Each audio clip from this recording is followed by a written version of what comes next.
Hello there to all you geeks and degenerates out there.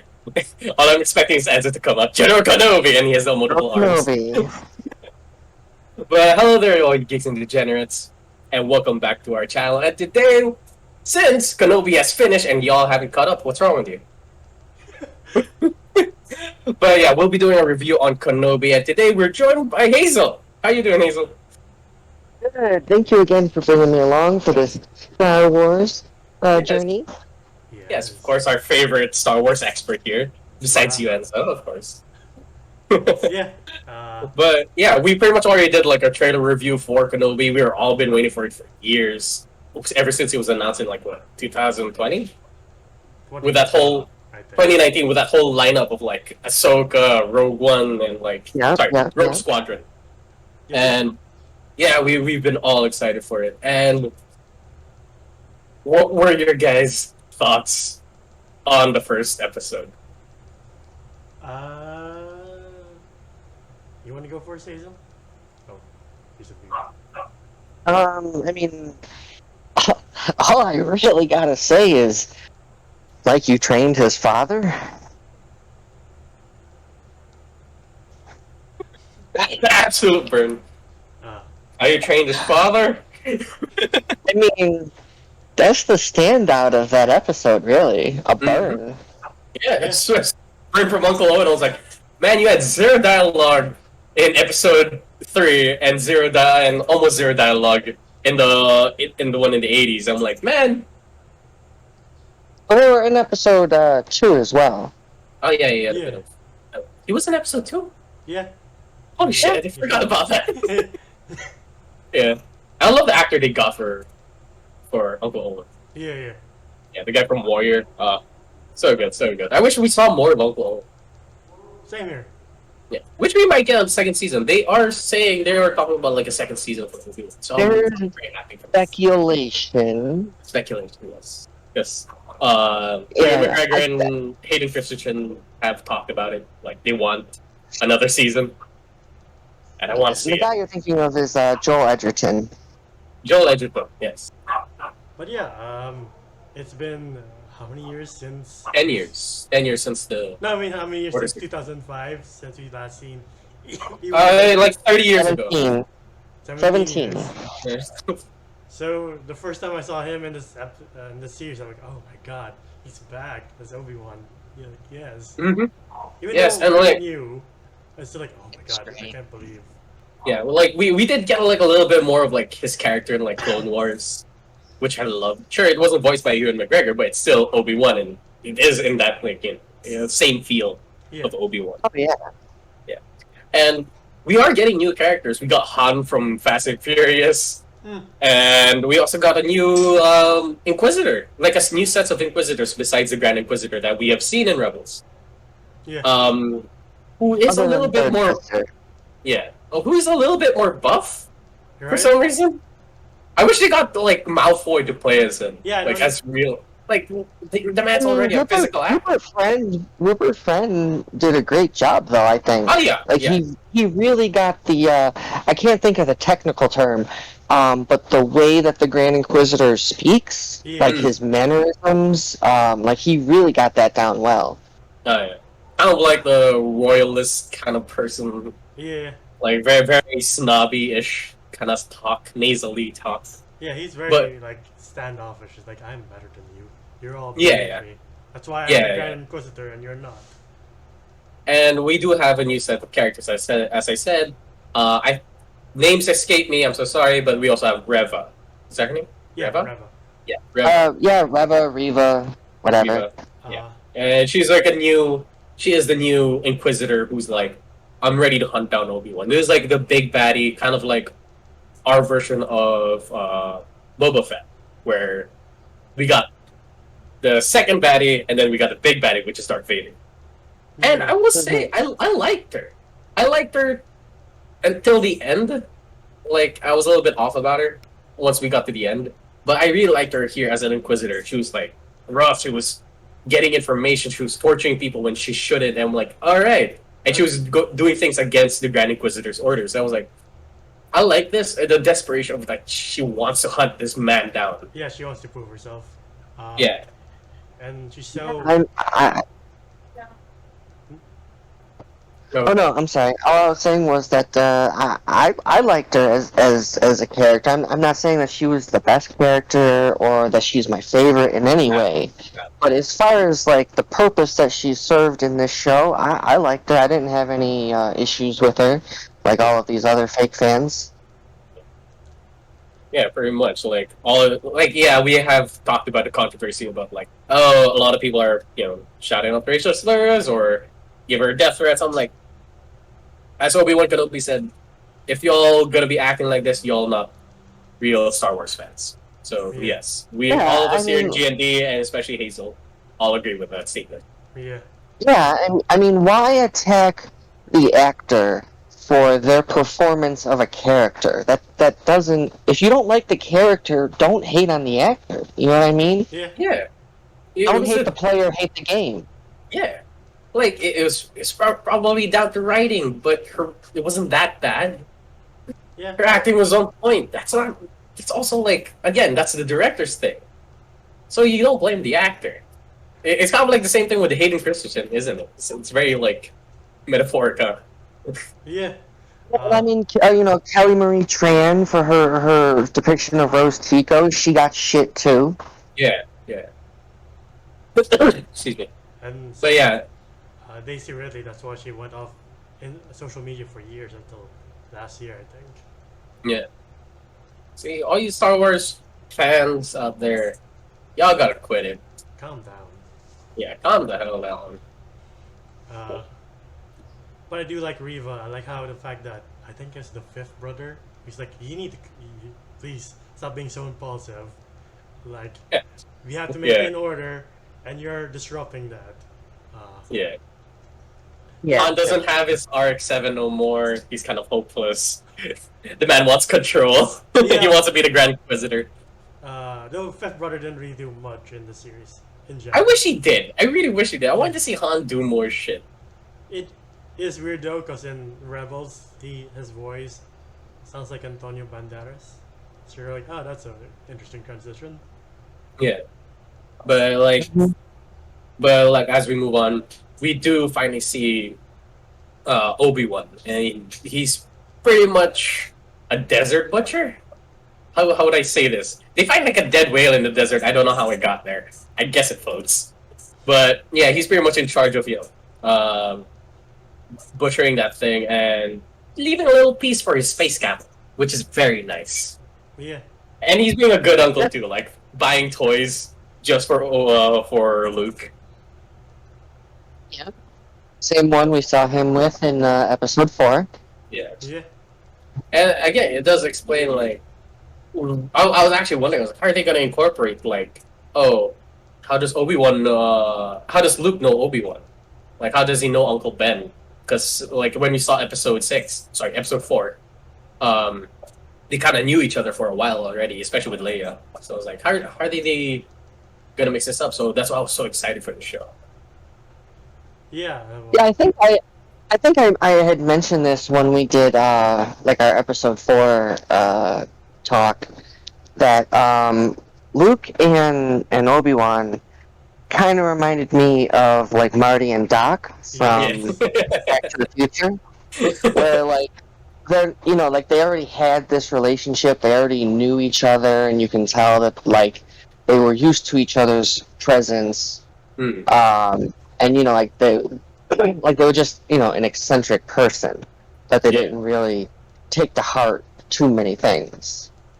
Yeah. And we never questioned, why is this young boy hanging out with this very old man? Yeah. Yeah. but yeah. But again, Uncle Owen kind of like hesitant to let Obi-Wan near him because the events of Order 66 is still fresh in their minds. Yeah, sure, it's 10 years, but it's still fresh in everybody's minds in this series. And to Uncle Owen, especially with the visitors going around. Yeah. And to Uncle Owen, Anakin died. He doesn't know the true fate of Anakin, but he's like, oh, he died because you failed in his training. Yeah. And go on. To kind of an argument with somebody either earlier today or last night or something, about that fact, Enzo, that they were saying that Owen didn't know that Anakin had turned to Darth Vader, but I think differently. I think he completely did. I think that Obi-Wan had, explained the situation, that Anakin turned into Vader. Um, and I got the counter argument, well, because Obi-Wan didn't know that Vader survived after their fight, Owen couldn't know that Anakin had turned to Vader. But that isn't true because Obi-Wan knew that Anakin turned into Darth Vader. Even if he thought he was dead, he could still give that information to Owen. And I backed this up with the comment I said earlier, like you trained his father. Yeah. And in episode 4, Aunt Beru says, he has too much of his father in him, and Owen responds, "That's what I'm afraid of." Yeah. The whole line with like how you trained his father, that makes more sense and more weight to that dialogue if Owen knew that, hey, whatever happened to his father is the scariest fucking thing in this world right now, and it could happen to him with your training. So I'm not letting you near this kid. Mm. So like there is a little bit more weight if Owen knew, like, hey, yeah, Darth Vader is Anakin Skywalker.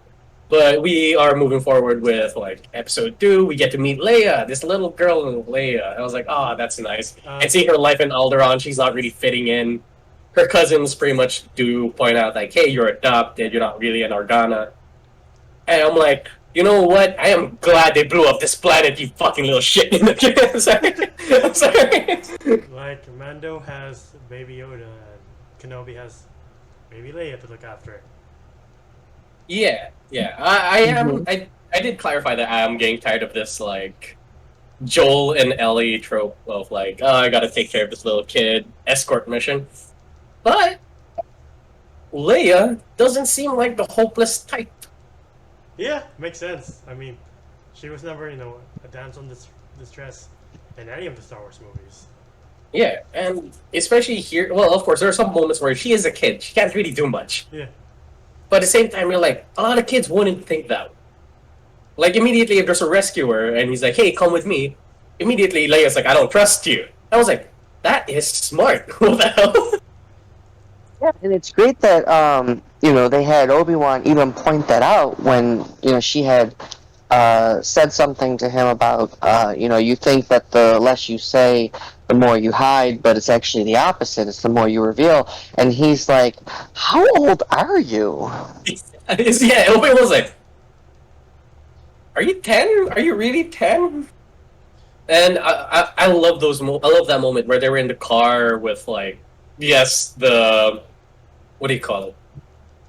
That one alien that's like on the side of the Imperial. I forgot what you call the it. Empire. Empire. There we go. Jesus Christ. I think his name is Crack. Yeah, correct. And yeah, that was a heartbreaking moment where like, oh, you kind of trusted this person. This person was so nice to you, and at the end of the day, he will backstab you if he thinks something's up. Oh yeah, that's the scariest part because after she's kidnapped and Kenobi takes her to the other planet to find rescue, they get on board this truck. And the guy's like, "Hey, you can hitch a ride with me." And at one point, Obi-Wan sees the Imperial flag. He's like, "Oh." Damn it! Damn it! They're getting on the truck. Yeah, they zoom in on the Imperial flag. Yeah, and I kind of forgot the dialogue here, but when he was sitting down with like Leia, he does kind of mention her mother and father, and she was like, "Are you my dad?" And he was like, I really wish I was. So I was like, oh God! We are skipping up on. Oh right, that one planet, yeah. That's where he rescues her from, and that's where he finds out that hey, Anakin is still alive from Reva. Oh yeah, I forgot to mention, flee from Red Hot Chili Peppers steal. Leia. That's so great. Yeah, it is. I love Flea. I love it that he's in like movies as the goon. Yeah, His death is literally. Ironically, he's also in Back to the Future. Oh yeah, he was. He was one of like Biff's like henchmen. I was like, oh. No. He wasn't. He wasn't even associated with Biff at all. Who was He he? was just a jerk to Marty. Oh. We saw in Back to the Future 2, he was his boss in the future. Yeah. And then in Back to the Future 3, we saw that he wanted to drag race him. Oh yeah. And then they run into the Rolls Royce. Yeah. Yeah. Yeah. Thank you for correcting me there, Hazel. His end though here is pretty gnarly. Like, oh god, he was sliced into pieces. Mm-hmm. Like Revo, like damn. I love that scene though, dude. When Obi-Wan's just running from bounty hunters left and right, and of course there's that scene where he sees like the clone, like, oh, how about an old vet? And I'm like, ah, it's kind of sad.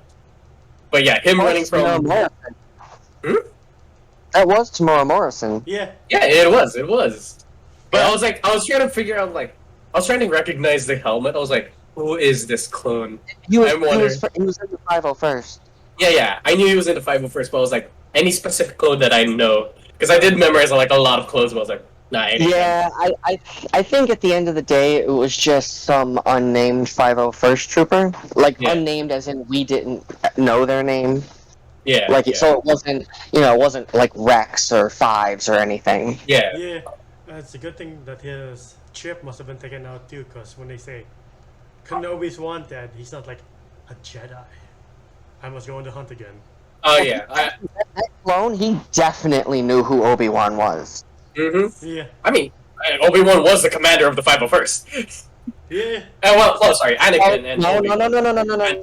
Kenobi was the general of the 212. Yeah, the yellow ones. My bad. Again, see? Normie. Yeah, Anakin who was in charge of the 501st, because in episode 3, we see him with the 501st behind him going into the Jedi Temple. Yeah. It would have been heartbreaking if that clone was Cody. That would have been heartbreaking. Oh yeah. Yeah. But yeah, he learns from Reva that after she stabs the Grand Inquisitor, which at that moment I'm like, wait, what the fuck? Then how are you alive? Never mind. Ah, yeah. I already knew that he wasn't dead. A, because he's in Rebels, which is at a later time. And B, because Hounds, which are the people from Utapau, have two stomachs. Yes. You see a Pound when he goes to Utapau to fight General Grievous. He's the Dracula-looking guy that says he's being held hostage and that there are thousands of them there. Yeah. He greets Kenobi when he gets to the planet. Yeah. That's a Pound. It's the same species. Okay. But you learn that... Or race, whatever. Yeah. Reva knows that Vader is Anakin Skywalker. Anakin Skywalker is Vader. She's like, he's still alive, and he's looking for you. He's been looking for you for a long time. And even McGregor does sell the fact that, like, oh my god, he's still alive. He looks like he's about to throw up. Yeah. Going back to Dayu, when he was like going up against the bounty hunters, I do like it that they incorporated Aikido. Aikido is a very useless martial arts nowadays, but he was using it because he is a Jedi. I was like, nice Aikido right there. Good on you for the choreography. I give it that. Yeah. It's like the Phillips of Brock after him as well. And, that's Darth Maul's species. Yeah. Was this... Wait, sorry. Go on, Enzo. Sorry, I cut you off. And then, after he finds out, that's when we get to the plant of the truck driver who's like, hey, I can help you. Yeah. They finally escape, and, like, Rev was like, he will find you! I was like, alright, cool. Bye. Yeah. He's like, peace. And in that desert, not really desert planet, but like a mining planet, that's where they meet Tala, who is one of the people from Dorne in Game of Thrones. So we got two people from Dorne with Mandalorian and her. Yeah. Jabeam, right? Jabeam was the planet? Yeah. Yeah, the desert planet. Yeah. I will say this is like a huge leap from for Obi-Wan's character. This is like our first time kind of seeing a hopeless, pessimistic Obi-Wan. Yeah. Whereas like I knew we should have trusted him. There's nobody coming, Leia, and like Leia's trying to like pretty much bargain the fact like, hey, somebody is coming, just wait. They're like, no, we should not trust this person. And I was like, it is, yeah. It was like, damn, years have been tough on Obi-Wan. Oh yeah. Yeah, for him to start changing his mentality. I have to make this comparison just because I'm me. Mm-hmm. People will accept how Obi-Wan has changed over the past 10 years. Yeah. Due to Order 66 and the Empire and everything. But why did people have issue with how Luke was acting in the sequels? It's the same thing. We can see the parallels. People were so upset. Oh, that's not Luke Skywalker. He's wouldn't do that.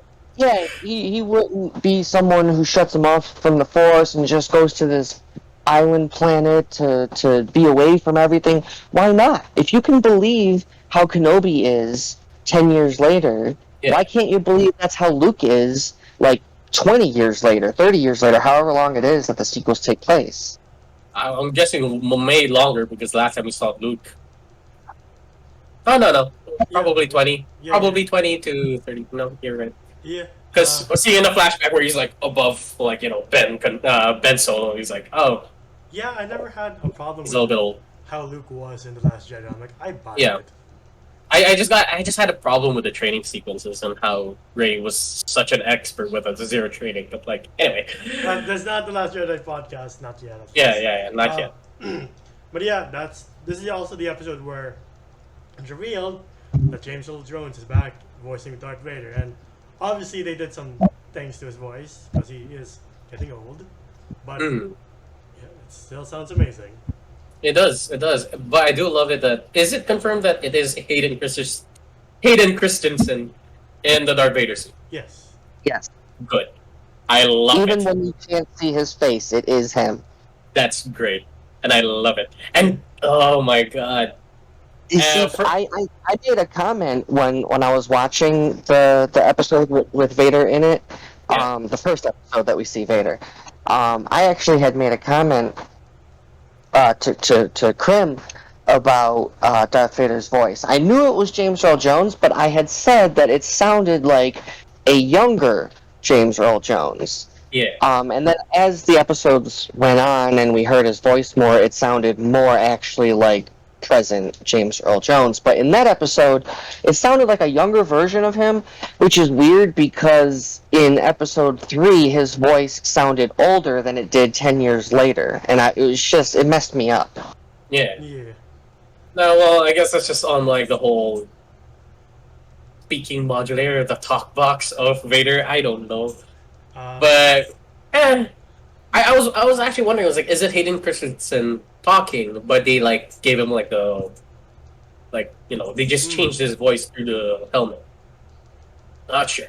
I'm really not sure. Yeah, I mean the I can understand that, like, because they had to have made it sound a little younger at that point. Yeah. And the person, like, damn it, I can't think of the original actor who was in the suit of Darth Vader. He passed, I think, recently. Yeah.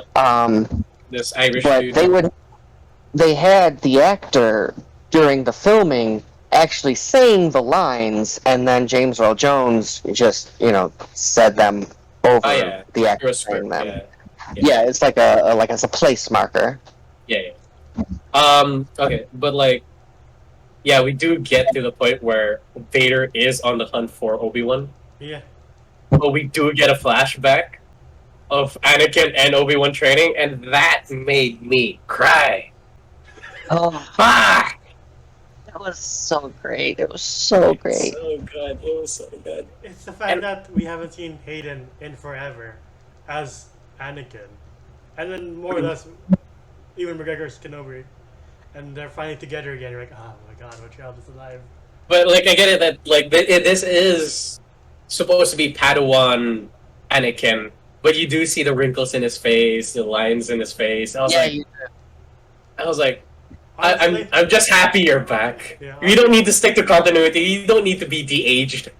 I'm just happy you're back. yeah. But we are. Wow, we did skip ahead because we didn't talk about the first scene with Vader, which is in Jabin, where he is essentially a horror villain. Just snapping. Oh my god! Where he's like walking down this like road, and there's this old like lady was like just being dragged on the floor. I was like, what? Yeah. I was like, oh my god! So this is the thing that they feared because the majority of the time in episode 4 to 6, we just see Darth Vader being menacing general, or yeah, a menacing general. We don't see the tyrant all that much. Now we see the tyrant. He just snapped some kid's neck. Me and Hazel were talking about it. We're like, whoa, Like, what? like, since when could you do that? I know you can do it, but you can do this entire time? Exactly. And I will say though, I did not like this fight scene. This was a good build-up. This was beautifully shot where Obi-Wan, sure, the blue light of his lightsaber is supposed to represent hope, but you could see the face on Obi-Wan, it's just fear. Yeah. I love that whole scene. And you see, Darth Vader coming out of the shadows, like you see negative space and then the lightsaber comes out. I'm like, oh my god. Those were great. Oh yeah. Choreography though, and the fight, I was not a fan of. I'm sorry. For that episode, it's like, it's not the best. It's not the best. I do like... go on. Sorry, go ahead, Hazel. I think it was purposefully done that way to make to look kind of excuse me, clumsy in a way, because for 10 years Obi-Wan has refused to use the Force. He shut himself off from it to hide. So we see that where even when he's on Jabim and he's fighting those stormtroopers at the checkpoint, he doesn't use the Force, and he's using a blaster. So uncivilized. So uncivilized. And so he has his lightsaber, obviously. But I love the fact that when Vader challenges him for the very first time, he thinks about it, and then Obi-Wan just runs. He's like, nope, fuck it, I'm out.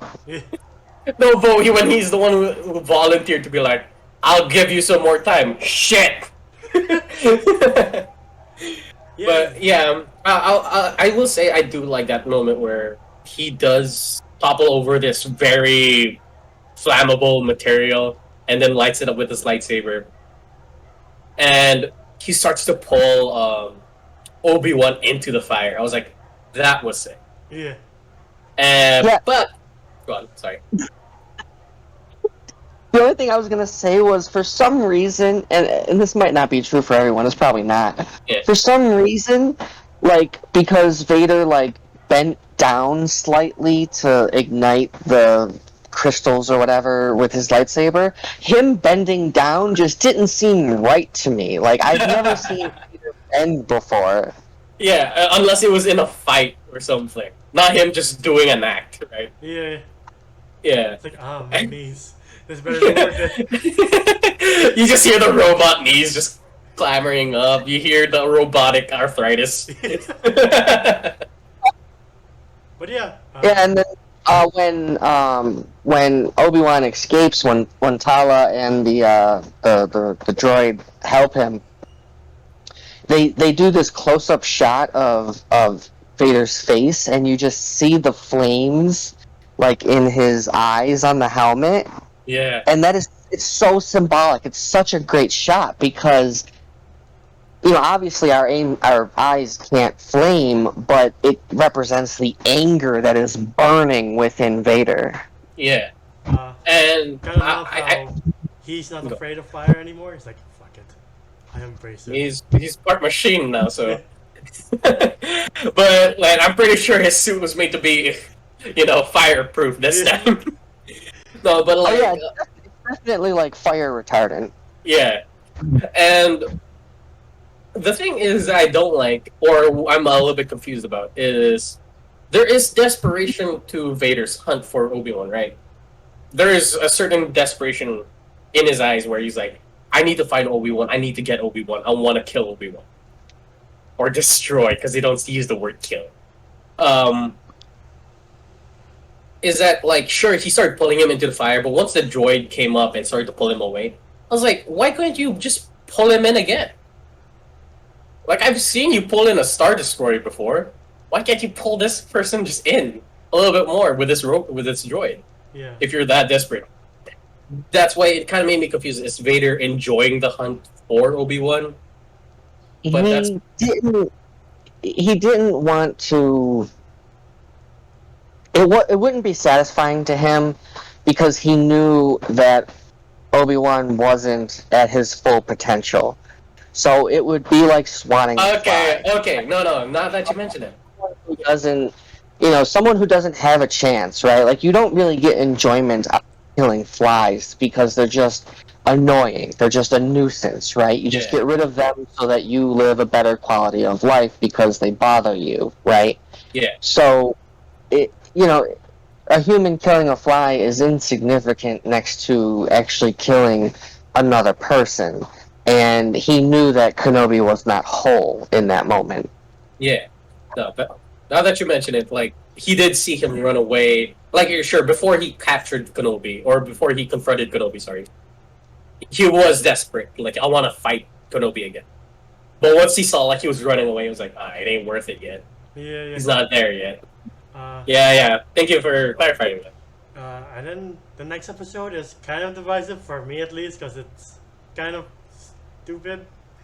But, like, there's some cool moments, but, like, there's one moment where, we'll get to it, where Leia's kidnapped again and taken to the Inquisitor fortress, and Obi-Wan and Talos have to rescue it. Fortress Inquisitor. Is it Camino? I'm just wondering, is it Camino? No, it's not. No. Have you ever seen Jedi Fallen Order? Yes. That's the last episode. What? Yeah. Okay. Yeah, I was gonna say Kyle Katarn. Cal Kestis is in Fortress. Yeah. And they sneak aboard, and there's a confusing moment where the officer is talking to Talos, like, "You will address me as sir." I'm like, but why? In their world, sir is universal. They don't have a ma'am. It's not. Okay. Yeah, it's not a gender thing. It's just a thing of respect. All officers or higher ups are.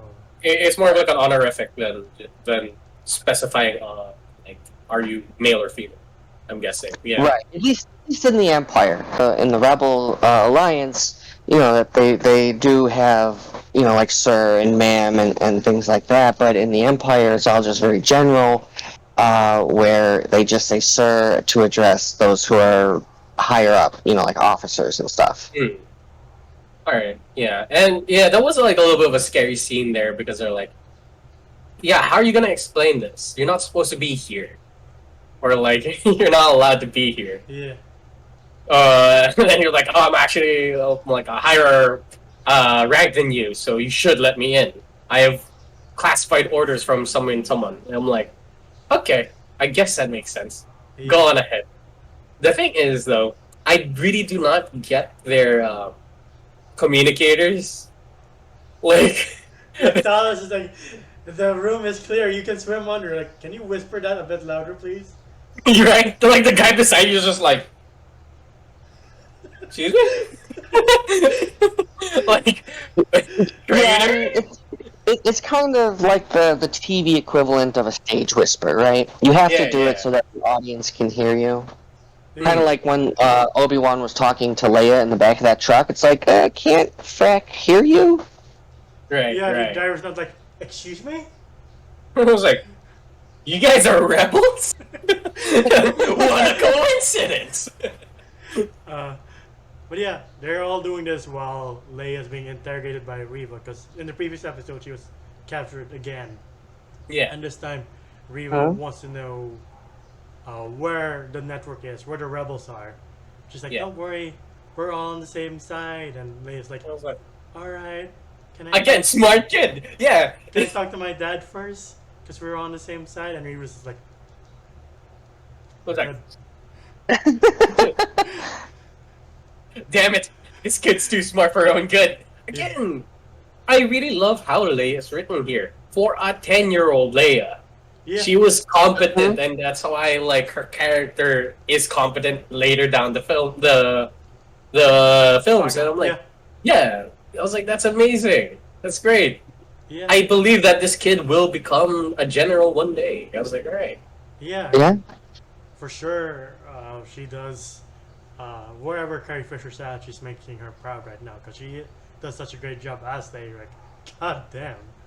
Yeah, man, that breaks my heart. I really wish that Carrie Fisher could have seen her performance. Yeah.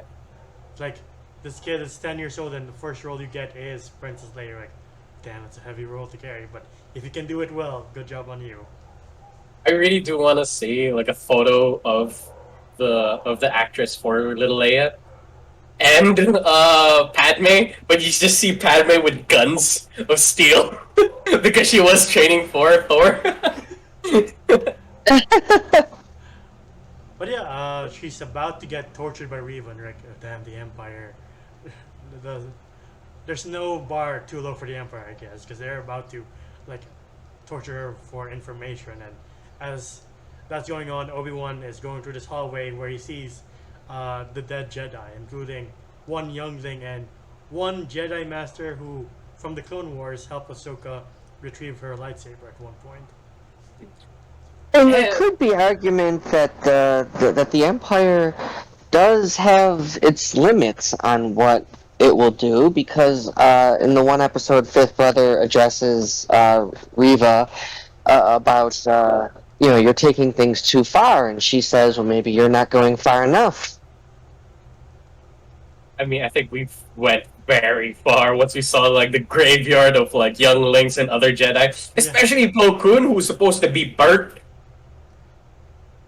Yeah, I was so like, I wonder if they found Mace Windu's body, but he's never shown, so like, maybe. I still believe like Mace Windu's out there alive. Who knows? I think he is too. Yeah. Yeah. And then we get this sweet rescue scene where Obi-Wan gets Leia, and they're trying to traverse the corridors, and Obi-Wan has his own hallway moment. Oh yeah, where he was just pretty much blocking every shot. I was like, not gonna lie, this was a really cool scene. Like, sure, he's not like taking like full heads off, but like him like getting in tune with the Force, and you could see it right there. Like, oh, it's actually coming back at this point. Yeah. There were a lot of parallels to Star Wars video games, because I believe in The Force Unleashed 2 or something, like the commercial I think for it or something. Yeah. When Obi-Wan went into the torture room where the stormtroopers were. Yeah. And then the lights cut out, and all you saw was his blue lightsaber cutting the stormtroopers down. That was in the fucking game. Just like that hallway scene with Obi-Wan in the corridor there. You could see that in the Cal Kestis game, the fuck Fallen Order. Yeah. Yes. That was so sick. Okay, yeah. And as that's happening, Reva's questioning Talos, because she's the one who's like, hey, before you touch your Leia, something's up. Please come and meet me. And she's like, are you actually with us, or are you a spy? I was like, yes, I am a spy. No, I'm a double agent. Yeah. Double agent. I'm like, okay. And then she takes Reva's like, take her away. And then as the alarms sound off, she taps the stormtrooper on the helmet, and it's enough to knock him unconscious. Hey, it's training. It was training. Sure. Like, yeah, I'm sure if I slap someone on the motorcycle helmet, they won't be unconscious, but sure. No, but I do. I love this moment where she meets up with Kenobi again, and they're like, "Put this on so we can escape." It was the most stupidest outfit ever. Or did you just see this huge bulge sticking out of this like coat? Yeah, it was a trench coat. And I was like, no one, even the like fifth brother, fifth brother? Yeah, he's walking towards Kenobi, and we're like, what the fuck was that? Like, really? I mean, hey, there are so many different like species and shit that's out there. It doesn't really surprise me that people didn't question it. The thing that I would focus on was would be them not recognizing Kenobi for who he is. Oh, that's true. Like, man with a beard when we're supposed to be all clean cut in this space station. It's like you lock down the space. What the fuck? That's Kenobi. It's like, Oh yeah, and I just because this popped into my head, when I think it's in episode 2 when Reva puts out the bounty for Kenobi and they show like his picture being uploaded or whatever. yeah. I forget the name of the language, like the written language that they have in Star Wars, but whatever it is, it actually said wanted for high treason, like on the screen, like under his picture. Yeah. Yeah. But they escape in the nick of time because Reva's like, wait, they are traitors. And they're rescued by the snow speeders, but Reva's able to knock one out of the air, which is cool to see. Oh, I love that. I love that scene with where she just gets this, I guess it was an ammo cache? Yeah. Or it was like a box of grenades, and she just flings it at one of the speeders, and I'm like, you gotta love how that one guy was like, I can't believe we made it! I was like, you don't say that. You say that when you're at the base. And then you see how angry Vader is at Reva, because he's like, I fucking told you what would happen. Yeah, but of course, for her defense, she did bug one of the droids of Leia, so yeah, she bugged Lola. Yeah. So I was like, alright, you know what? Okay, fine. I'll give you another chance. Oh, we should mention part of the rebel group is I forgot his name, but the character's name, but it's Osea Jackson Jr., Ice Cube's son. Oh yeah, Ice Cube's son. Yeah, yeah. Commanders. Yeah, Which is really cool. Yeah, Ice Cube's son. Yeah. From fuck the police to fuck the Empire, real quick, huh? Fuck the Empire coming straight from the underground. I'm not gonna finish that sentence. No, you don't. Please God. But yeah, the next episode is where you mentioned the sweet flashback of Kenobi and Anakin training. You find out, hey, Anakin, you're being too aggressive. It's like, mercy doesn't defeat the enemy, Master. It's like, that's strange because it defeats you years down the line. Yep. And you see, there is. I feel like there was kind of hate between that fight where Anakin is losing, and you just see the disappointment in his eyes, and he's like, damn, why didn't it work? I need to do it harder, or something like that. I don't know. I could just see a little bit of determination, but not in a good way, in his eyes. Yeah. There is sweet parallels between that fight and their last fight as master and student, and most of them are like, damn, this looks familiar. And I love that they do keep bringing up like the flashbacks to Mustafar. Yeah. And meanwhile, as Reva's besieging the hideout they're in, because Lola, since she's already bugged, traps them in anyway. And at one point, Kenobi's like, I want to talk to Reva. And she's like, alright, let's talk. Like, I know there's something more to you. Wait, you were a youngling. That's how you knew Anakin as Vader. Yeah, like Obi-Wan finding out, like, oh shit, you're not. Was this? You're not serving him. You're hunting him. Yeah. By using me as bait. And I'm like, that for me. I like that plot. I really do. I really do. I like that switcheroo. But she is still bad. She's not like, I'm actually Jedi with a red lightsaber. Yeah. No. She doesn't care for anybody's lives. She just wants to kill the person who killed her friends and potentially killed Earth. Like, you see the flashback, like, oh man, Anakin went hard on the kids. Because he's just swinging wildly like, fuck. I know, you gotta love that hooded Hayden Christensen just looking down at a youngling. Yeah. And I'm like, that's a good shot right there. Yeah. But she does break the lock and they move forward inside, and unfortunately Tala gets hit by a blaster shot, and the droid that we saw in the previous episode with the big hammer tries to fend the stormtroopers away. He can't, and decides to take all the blaster shots to protect Tala. And you're like, oh damn, this feels like K2SO all over again. And to be honest, since we all know that Kenobi's like love interest was gone in the Clone Wars. Excuse me. I thought this was gonna be like his next love interest. Ah. Yeah, and then a grenade kind of took care of that answer for me. And then, Talos sacrifices herself to allow them to retreat. And then that's when we get another flashback, going back, where Obi-Wan bests Anakin. He's like, you need to prove yourself, will be your undoing. And because of that, you'll always be a Padawan still. He gives a slight smile, and so does Anakin, but he's like, I should have won that fight. Yeah, he's still like irked about it. Yeah. And then going to Vader, he's like, you know what, I'll do this myself. I'll hunt down Obi-Wan Kenobi. And he goes through the tunnels and he captures one of the ships because they already unlocked it in time, but like he's on the trail. That was so cool.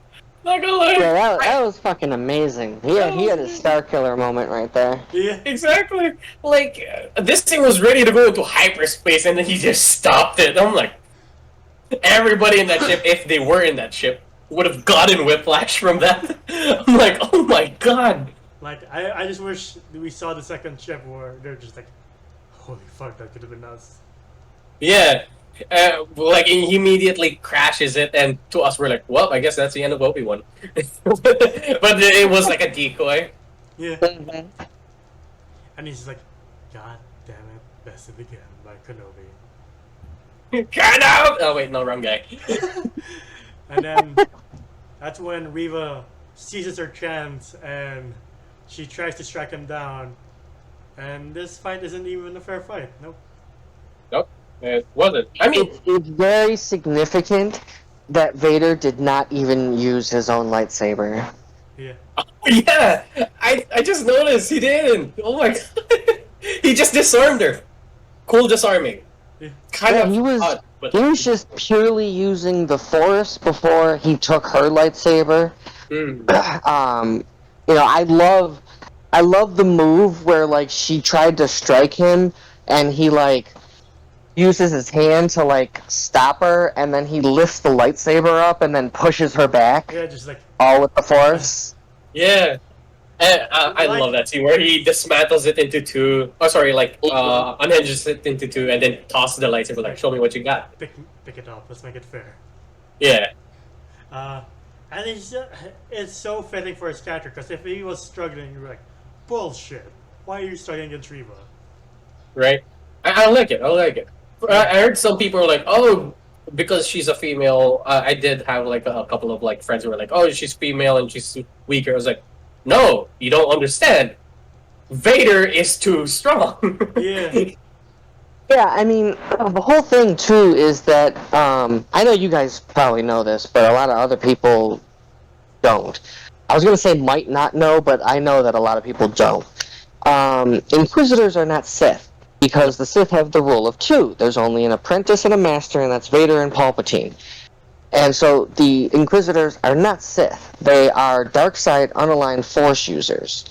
And so because they're not fully trained, either, you know, they were Padawans or younglings that turned into Inquisitors, or just purely people they recruited, they're not fully trained. And so they're weaker. And so it was truly an unfair fight, because the thing with the Inquisitors is that they can only kill Jedi during their hunts that are weaker than them. Yeah. So an Inquisitor would never, ever, even the Grand Inquisitor would never be at the level that either like Mace or Kenobi or Yoda or even Anakin himself would be. They can only beat those who are weaker than them. Yeah. Yeah. But I will say I wish they grew upon this when it came to Reva, because we do know that like how her story ends. To be honest, I'm not a fan. I don't like it. That is a sweet disarm though, where Vader hurls the lightsaber and she deflects it, and he just stops her and just kicks her in the chin like, oh god. Yeah. Yes, robot. No, but that chin kick. That's another thing. That's the first time Vader's kicked someone too that we've seen. Yeah. Yeah. Um, I love it that they're emphasizing on this is our actual first time seeing Vader, emphasize on his choreography or how he fights, and I love it. If you ever were like, well, how does he fight without a lightsaber? There's On screen, we've seen it in video games, but like on screen. Yeah. Yeah, and his technique is a one-handed lightsaber technique. Yeah. Which is significant and will come in, I'm sure, in a few Later moments. on. Continue. Yeah. Oh, I know what you're talking about. I saw the face. I honestly thought he was gonna Count Dooku her, just decapitate her. Like, I don't need someone to tell me to do it this time. I know what I want to do. Yeah. But like, yeah, we go on and we. Oh, Hazel, are you trying to say something? Oh no. Oh, okay. We also find out that the Grand Inquisitor, surprise, surprise, is still alive. He's still alive because he has 2 stomachs. Not because the rage and the power of the Sith kept him alive. Nah. It's through anatomy. And Reva not knowing it. Yeah. And apparently, revenge gives you the will to live. And apparently, the only person who cannot survive a lightsaber stab is Qui-Gon. Go figure. Well, the man doesn't have revenge in his heart. I guess not. Nah. He only had a few set of skills. Sadly, didn't work. They weren't enough. He had a particular set of skills, and surviving a lightsaber to the stomach was not one of them. Oh, yeah. Nope. But yeah, we cut to the starship trying to evade a Star Destroyer. It's just one man swimming through space. Did I miss something? What show did you watch? Them trying to avoid a Star Killer. God damn it, Star Destroyer! And Obi-Wan pretty much asking Ice Cube's son, "Hey, I'll take another pod and buy you some time as you guys try to escape because we can't set off because hyperdrive is broken for some reason. I think. Yeah, like it had a bad motivator or something. Yeah. I do love the fact that then Grand Inquisitor's like, Lord Vader, we can't focus our attention on one man. He's just a Jedi. And Vader's like, that's not just any other Jedi. And Inquisitor's just like, okay, guess we're going after Kenobi. No, but I get it though because like if we take these people out, like okay, they're gone. This rebel group is gone, but a Jedi can inspire and make an army. So this is probably the reasoning within Vader's thoughts. His face is like, all right, sure, whatever. I was like, Vader, when it comes to Kenobi, Vader was like a horse with blinders. Yeah. Oh, okay. Never mind. But yeah, this is a sweet fight. Not as grand or as excellent as Episode 3, but it is still cool to watch. I'm sorry. I really am. I know Episode 3 was a lot, and I love that fight, but I like this fight more. Really? Alright. I love this fight more. Alright. Oh, yeah. Personal opinion. Oh, he does the Obi-Wan Kenobi pose, like, alright. Oh, yeah. Dude! Oh my god! That was significant when Obi-Wan went into his pose with the lightsaber like above his head. Yeah, because that's indicative of his fighting style, which is Sorosu. Yeah. And it's symbolism to show that Obi-Wan has returned. His strength has returned. Yeah. And I love those lines where he's like, "Have you come to destroy me?" And Obi-Wan's like, "I'll do what I must." And I was like, that shot, I want that as a poster. It's so good. There was an earlier episode, I can't remember like which one, where I was saying out loud, I will do what I must, because I wanted him to say it. So when he did in the final episode, oh my god. Yeah. I teared up. I teared up when he went back to the pose. I was like, and then Raiden says, "Then you will die." And I like how he strikes the first blow like, I've been waiting for this for a long time to finally get my hands on you, and here you are. It's not like, how Vader normally duels. It's like slow, methodical. No, I'm gonna fucking kill you now. Right? This was rough Vader. Like, this is This is Street Fight Vader. Yeah, and now it brings up the opportunity to talk about how I said that he fights one-handed. We see Vader gripping his lightsaber with two hands Yep. and flexing his one hand around the pommel of the blade. Yep. Or the Yep. hilt, I mean. No, I say Polo. Yeah, you're right. Yeah. Yeah.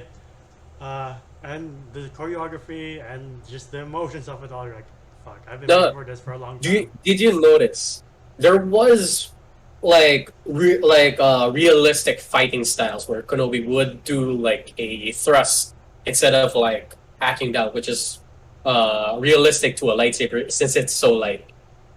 But you do see that they're mixing realistic to Mustafar, like that fight where you do see Kenobi do the back block thing.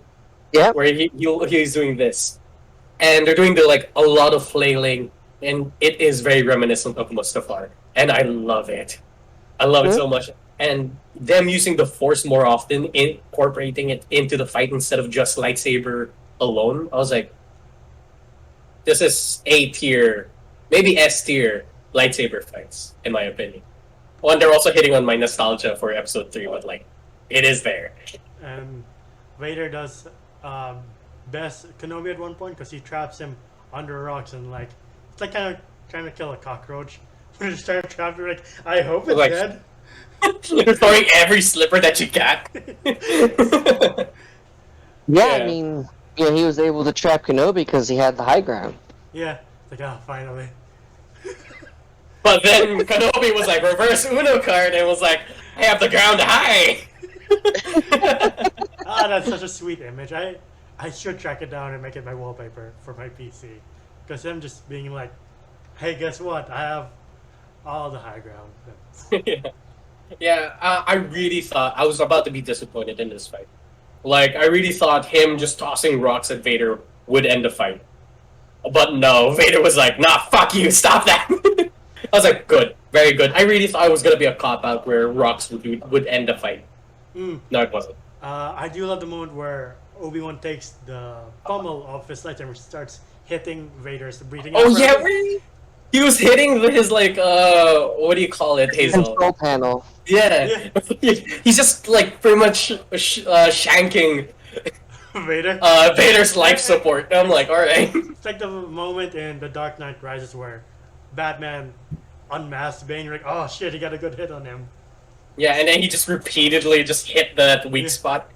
I also do love going back into the fight where Vader stops Obi-Wan from dropping this rock on him, and he just effortlessly threw it away. I was like, what? And then Vader tries to, after getting his breathing messed up, he tries to go for Obi-Wan again. He steps aside and just slashes him on the back. Like, goddamn, the hits you're getting on Vader are just holy shit. Yeah, and Obi-Wan leaps upon this rock and just does the final blow that breaks Vader's mask apart. I never. Go ahead, Hazel. Okay.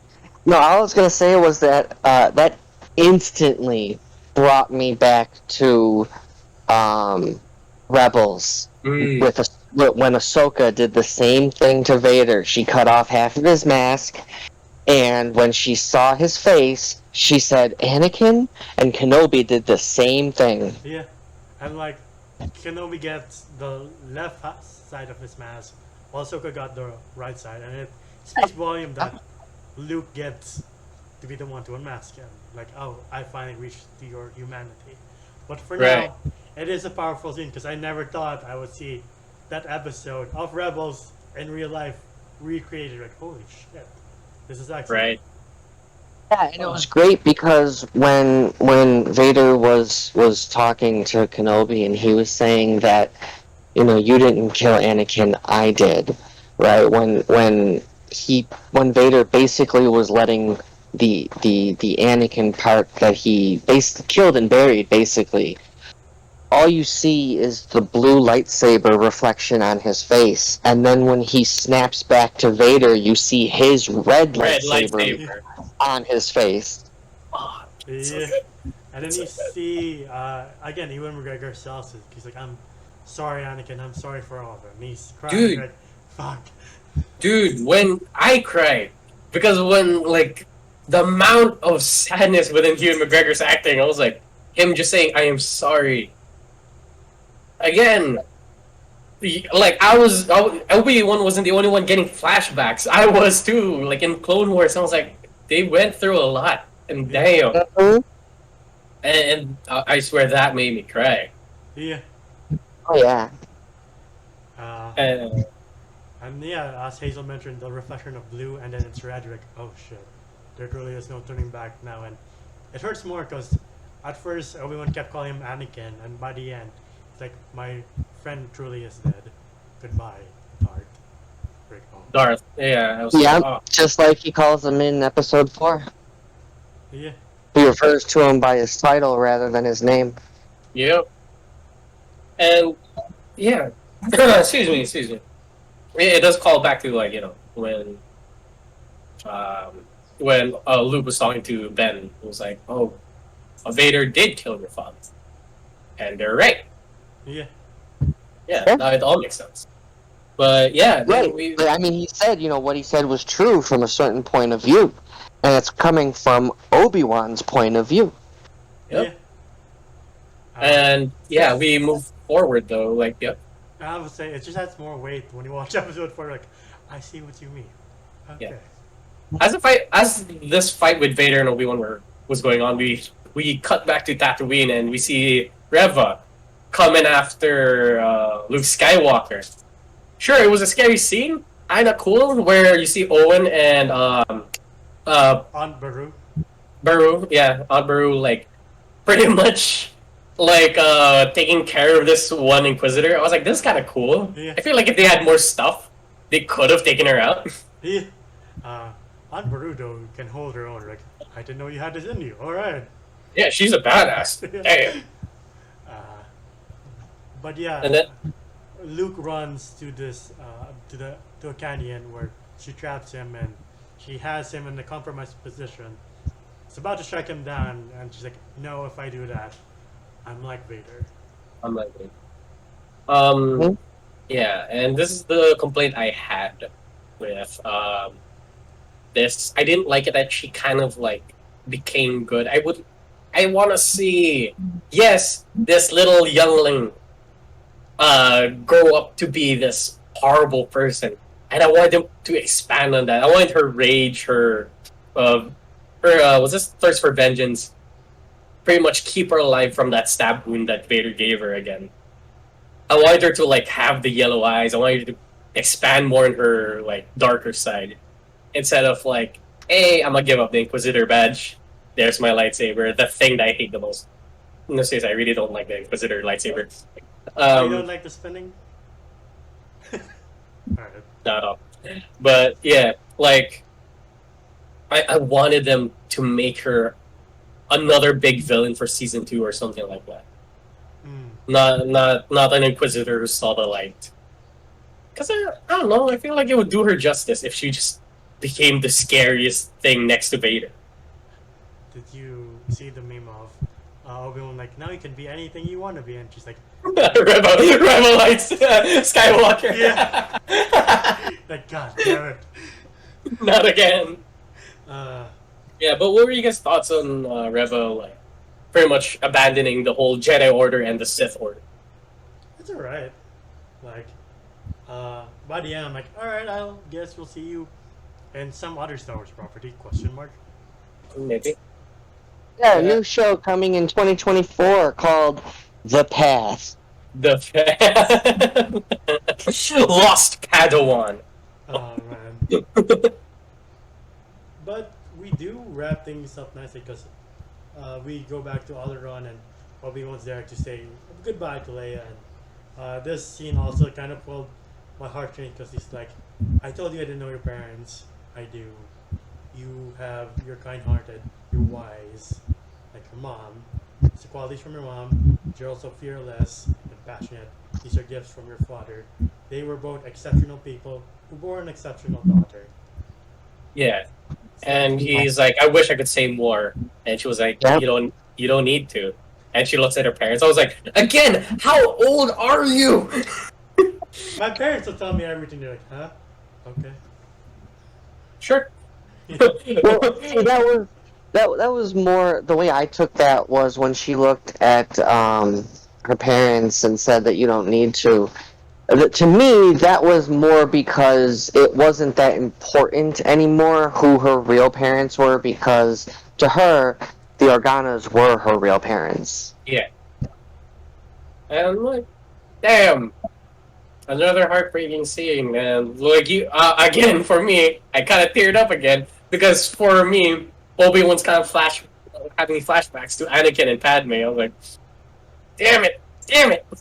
Anyway, yeah, we see like Ben packing up. We see him abandoning the cave. I don't know if he's gonna live. Yeah, but before we get to Luke, we do get one more scene with Vader, and he's with, surprise, surprise, the Emperor, and he's like, "Oh, I heard you're obsessed with Kenobi now."